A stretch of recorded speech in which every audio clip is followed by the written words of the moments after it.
Good morning, everybody. Welcome to another HM1 in 2021. Today we're going over NAV P5132, which is the Equipment Management Manual. So I actually just got 5 minutes into trying to shoot this video until I realized that there's multiple versions of this manual, and I think it sets us up for failure because in the bib it doesn't actually specify which one. This one, the revision 2014, was the most recent one that I could find, and that's what I'm doing the video on. But again, in the bib, it does not say which edition, but I think common sense says use the most recent one you can find. It actually took some Googling, and it was like the third result that had like 2 more clicks to find it, so it's not easy.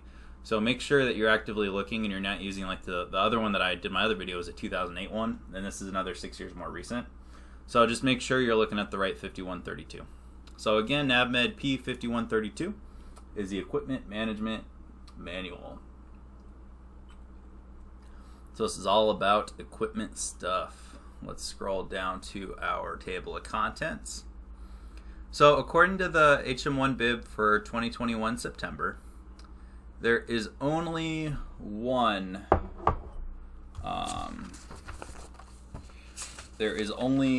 chapter section you need to study.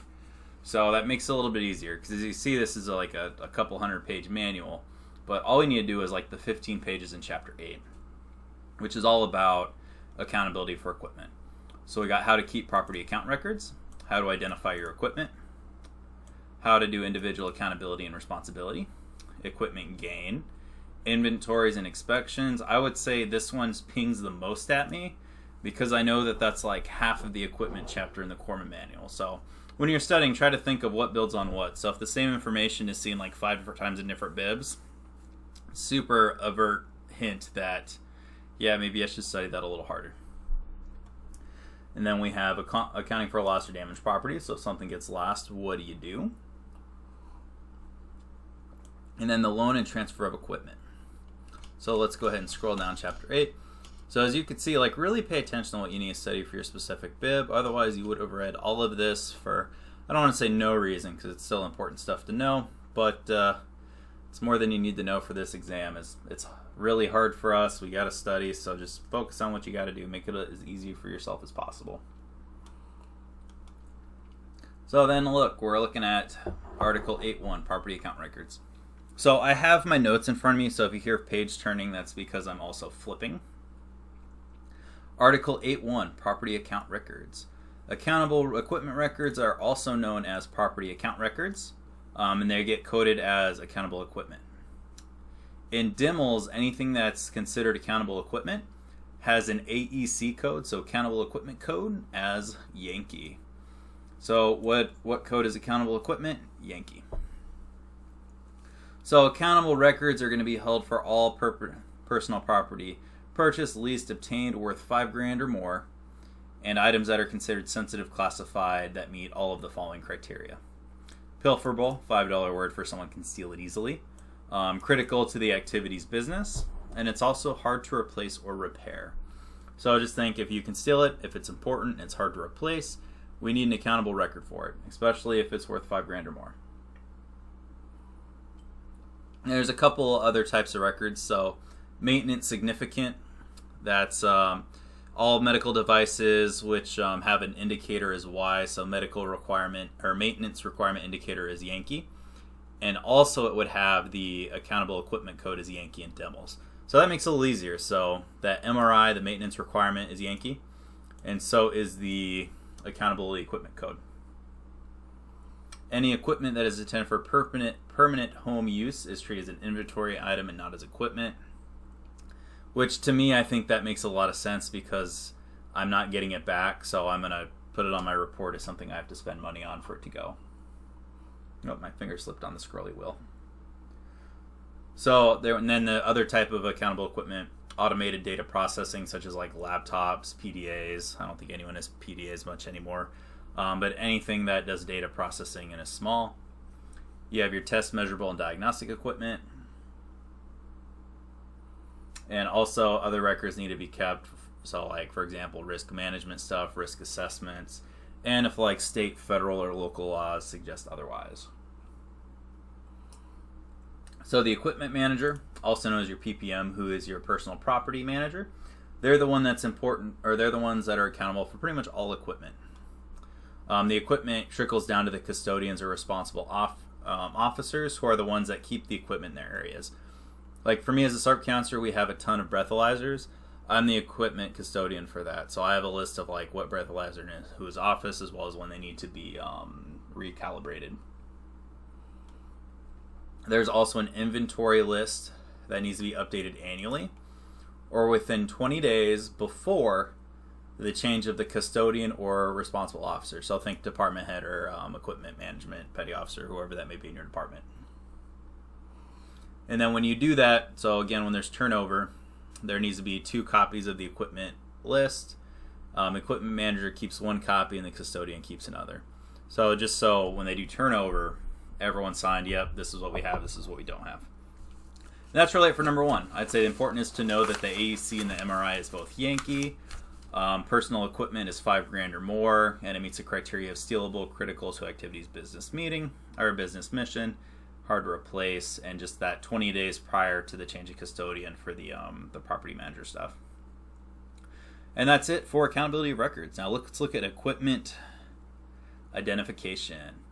So there's going to be a unique number that's going to be assigned to all personal property equipment items within 7 days from the day of the receipt. So 7 days after you get the receipt, or get the item, not receipt is in the verb, you received it. And that equipment's going to be maintained as long as it's within use. It says typically that identifier has the UIC and equipment control number, which most of us supply folk recognize as the ECN. Then the DML system is what records all the personal property equipment for all BSO 18. BSO 18 is basically BUMED, and DMLS is what's used to assign the ECN. So that's why like you put in your trouble tickets and DMLS and stuff. We also use barcodes. So BCNs, referred to as PINs, property identification numbers, are assigned to the equipment, and like barcode scanners can be used. I don't think I've ever worked somewhere that I've seen use a barcode, so that'd be kind of cool. And the whole point of like that barcode number is so you can scan it, so it's easier to look at files, to identify specific equipment, and to maintenance equipment history records. All that property equipment needs to be entered in DMLS within 7 days from the date of receipt. So look, 7 days for PPE, 7 days for entering DMLS. So like pretty easy to remember, 7 days. Accessories and auxiliary equipment shall be entered in DMLS as a component, and those are barcoded individually. So where is the specific item? And it gives some examples that also are entered as like system component type. Digital imaging network stuff, some of these words I don't even know what they are. Catheterization lab system, physiological monitoring system, pharmacy automation system, video endoscopy system, central supplies automated, and a bunch of other stuff. Probably no need to read all that. And look, here's your NSN. So an actual NSN should also be used as an item ID when creating your catalog in DMLS. However, if a non-NSN or existing item ID is available, a new item ID can be created by completing the FSC and the DMLS code device. So you see your the FSC right there, the BUMED property code, which is somewhere between BM00 to BMXX, and then the item specific number.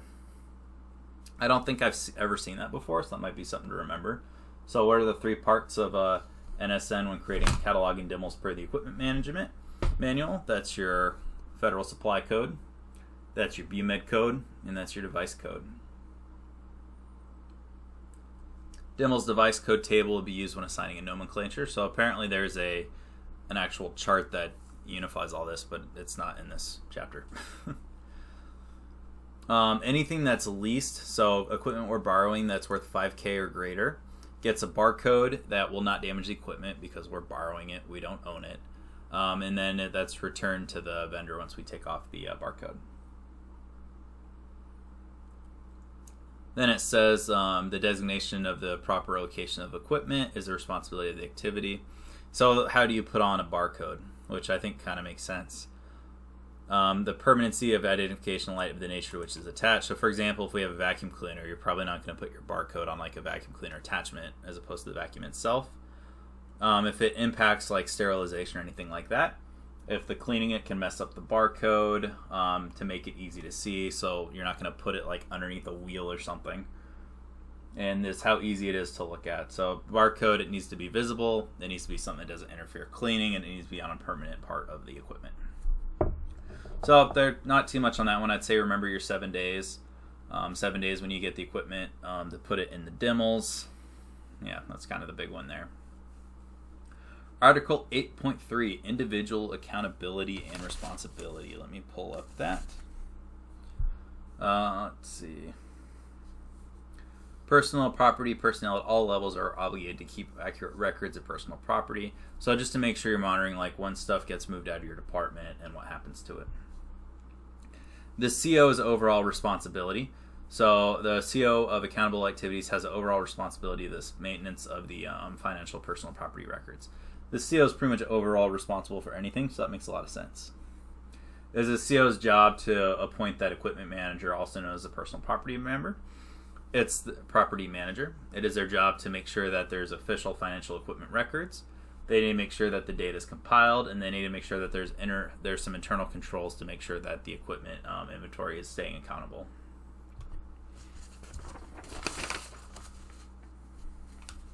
Then here's some of the responsibilities of the personnel, the EPP or the EPM or the EM and the PPM.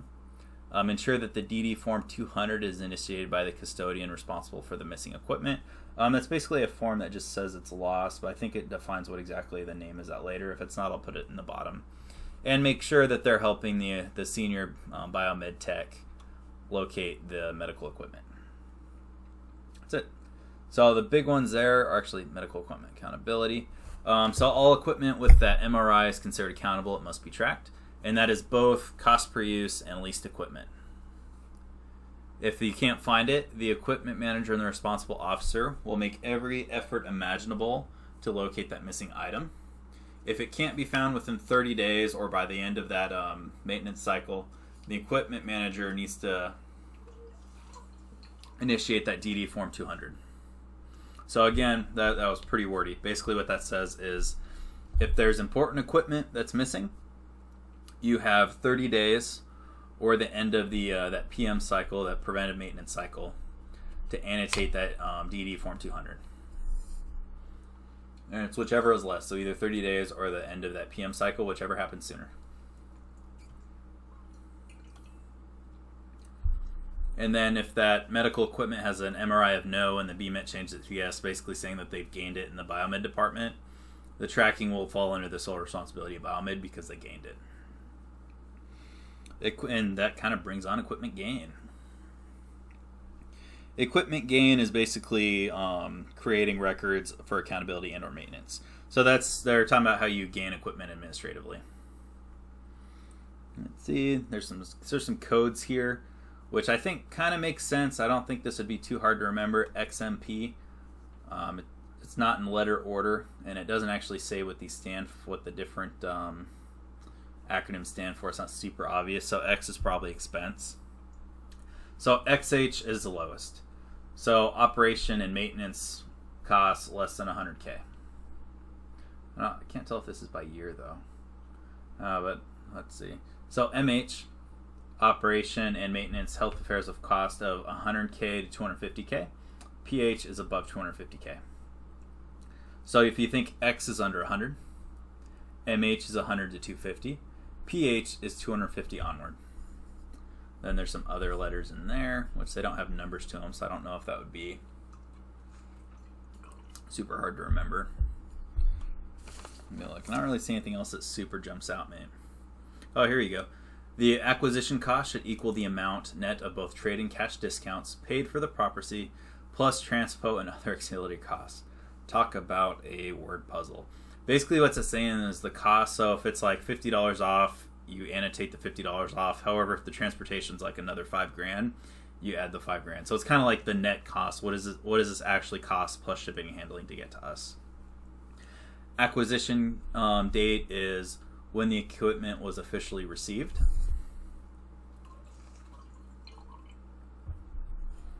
And also says, so when you put it in DMLs, the acquisition cost should be adjusted to reflect purchase price, discount, trade-in, transport costs. So trade-in, if I'm turning in my Corolla to get a Tesla, my Tesla's probably $12 cheaper.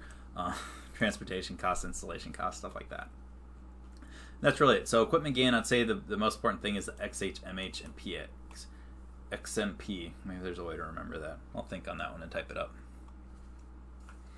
So inventory. BUMED activities are responsible for conducting physical inventories and reconciliation of records for all classes of personal property. So BUMED basically says, yes, you have to do inventory. It talks about some of the stuff that you need to consider when planning, which seems kind of obvious stuff. So why are we doing it? Who is responsible? What is the list of areas we're looking for? So it's kind of hard to do inventory if I don't know what I need. How are they trained? They're taking the inventory. What are the techniques in citing, tagging, describing, and record keeping? And what are any local requirements? And then when that inventory is done, you're also going to reconcile. Again, reconcile is just a fancy way of saying balancing the books. You're making sure the ECN is updated, the nomenclature of the equipment's updated, the serial number is updated, nameplate, model number, acquisition cost, location, commodity cost, custodian name. Location kind of cracks me up because it seems like with equipment, you would think expensive stuff doesn't move around. They do. And just to make sure it's in a specific room that is listed. See, a wall-to-wall equipment inventory is required for replacement facilities, but doesn't really say too much what a replacement facility is. Walkthroughs. So walkthrough inspections should be conducted quarterly to look for shareable, idle, underutilized, or non-barcode or unneeded equipment. This can also be accomplished by sampling 10% of the equipment monthly, depending on the PPM staffing level. So it'd be really ridiculous for one person to do it for like a bunch of departments, as opposed to if there's only one, that'd probably be pretty easy to do it. Inspection results shall include the date, service, department, activity, command ID, names of who inspected, and all of that fun stuff. I don't say anything too see, and it does say that there should be a triennial inventory. Will coordinate the inventory process. Now it confuses me because triennial, kind of like biannual, is at every 3 years or 3 times a year, which would be what, quarterly. It just says triennial. So if the question asks you, how often does BUMED or the SECNAV 7320 say that the inventory needs to happen? Triennial. And the person that coordinates that is NavMedLogCom.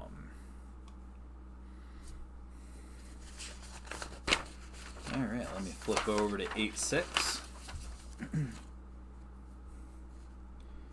Article 8.6, accounting for loss and damaged property. So if you lost stuff, where does it go? And here is that DD Form 200 we were talking about earlier.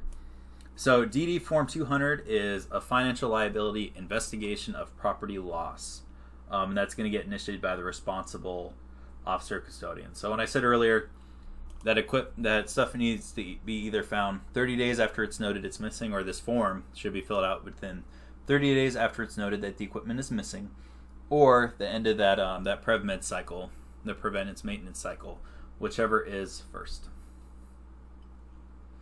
So again, DD Form 200. As with any forms, I think the forms are the most important stuff to know, because if nothing else, it'll help you quickly identify this is the wrong answer. If it's like, which form is the shot health immunization record, you're like, well, it's definitely not DD Form 200 because that has to do with the financial loss of equipment.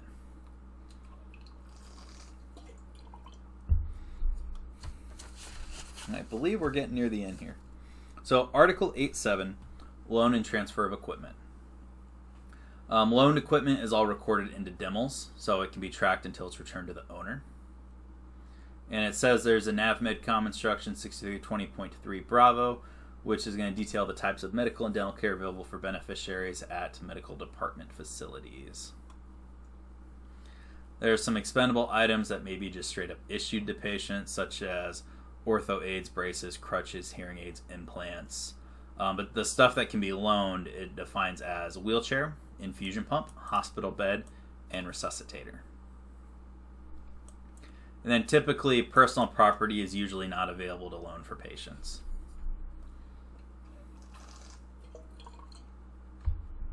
Patient movement is discussed in a different chapter. Maintenance technical inspection, different chapter, so probably won't be too important for this exam.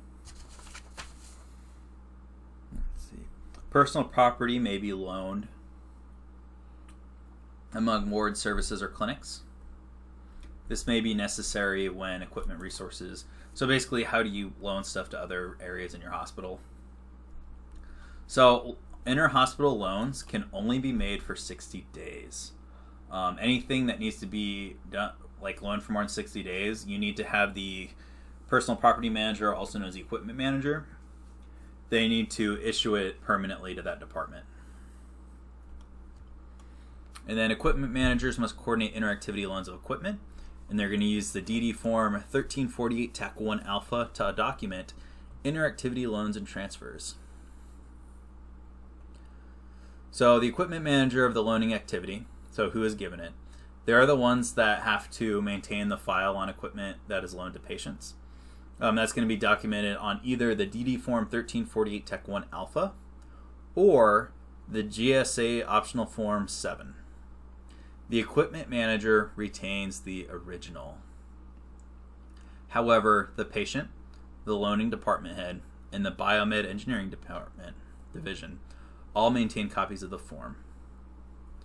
Any transpo costs for equipment loaned by the patients are borne by the loaning activity. So for intra activity, so outside of the command, SAM activity. So a department requiring loan equipment from another department of the same activity is responsible for initiating a locally generated form as submitted to the equipment manager. Then that equipment manager is going to record the loan action in demos. An original copy kept by the equipment manager. Interactivity. So equipment managers of both the gaining and the lending activities are responsible for maintaining suspense files on the equipment. And that's all done using the DD form 1348 TAC 1 alpha. And if that interactivity loan extends beyond 180 days, the transaction must be treated as a permanent loss of property. Kind of like how if it's intra-hospital, it's 60 days. So if the equipment's getting transferred from a BUMED to another BUMED, that's called a lateral transfer. And when that's done in bulk, you need to contact Navy Medical Logistics Command for assistance. Equipment manager of the losing activity is responsible for adjusting their inventory. So from what I've seen, almost everything where it's one service to another, it's the loaning one that needs to really focus on where the stuff goes. The equipment manager is the only authorized person by the CO to transfer personal property. So it's important to keep that personal property / equipment manager in the loop. Let's see.